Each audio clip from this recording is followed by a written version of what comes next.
All right, so the Inflation Reduction Act of 2022 signed this week into law. So what do you need to know? So 4 takeaways. 1, the corporate book tax. 2, the new tax credits. 3, R&D credit. 4, IRS funding and what the hype's all about. So let's walk through these one by one.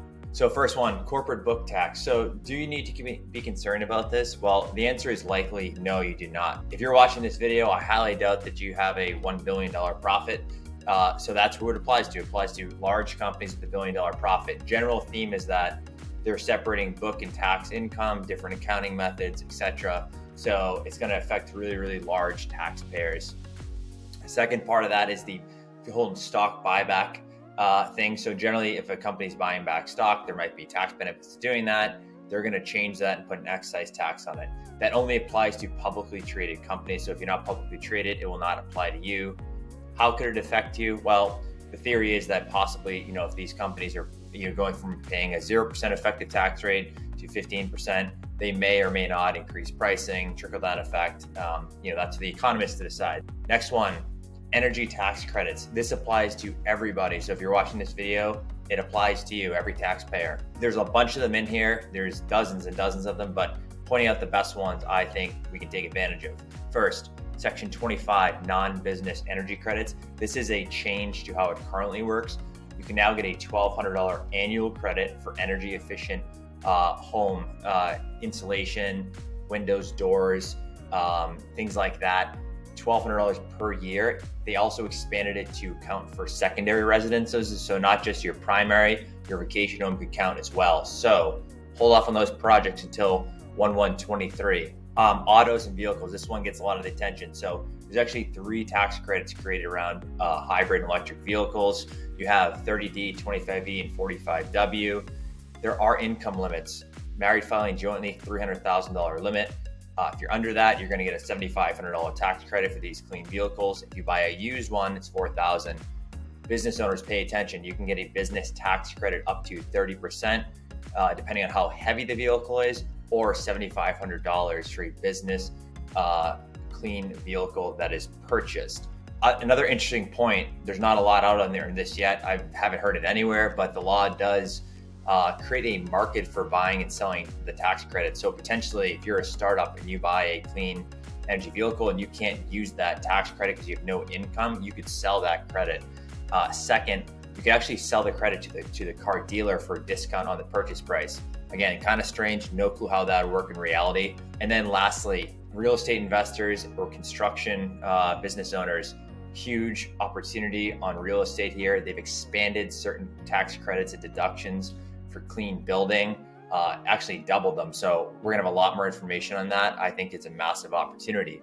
R&D credits, startups. So startups that have a lot of spending here, what they've done is said, hey, if you've been around for less than 5 years and you have less than $5 million of gross receipts, you can double your payroll tax credit now from $250 to $500. So they're giving you another $250 per year. So you should never pay payroll taxes in all reality. So again, they're trying to spur innovation. That's why they put these incentives in place. So R&D will be really, really important going forward. There's also issues with R&D in general as far as the deduction of it with the old law. So hopefully they do fix that by the end of the year as well. All right, and I guess the part that everyone cares about, right? Everything in the media is about IRS funding. So what does it really mean? We've read the law. We've read everything. The first thing is that this whole $80 billion, they're not dropping $80 billion on Commissioner Reddick's desk tomorrow. It's a 10-year funding plan. In all reality, the IRS takes an extremely long time to hire. To give it a little insight, the last fiscal year, they were approved for 5,000 new IRS personnel. To date, they barely filled any of it. It's very, very difficult for them. They have a lot of training. They have a lot of requirements, a lot of background checks. Don't hold your breath. There's not going to be 80,000 new agents sitting around tomorrow. It's going to take a very, very long time. So not one additional person has been hired yet. Anything to the contrary is not true. What is true is that the majority of the funding is allocated towards enforcement, which is interesting because dealing with the IRS, you don't deal with the enforcement all the time. You really deal with the customer service. The customer service is not getting all of the money here. The majority, I believe, $45 billion of the $80 billion over 10 years goes to enforcement. So that is true. They are putting more money into enforcement. Second thing that's true, at the last minute, there was a technical change. They did take out this whole thing about $400,000 limit.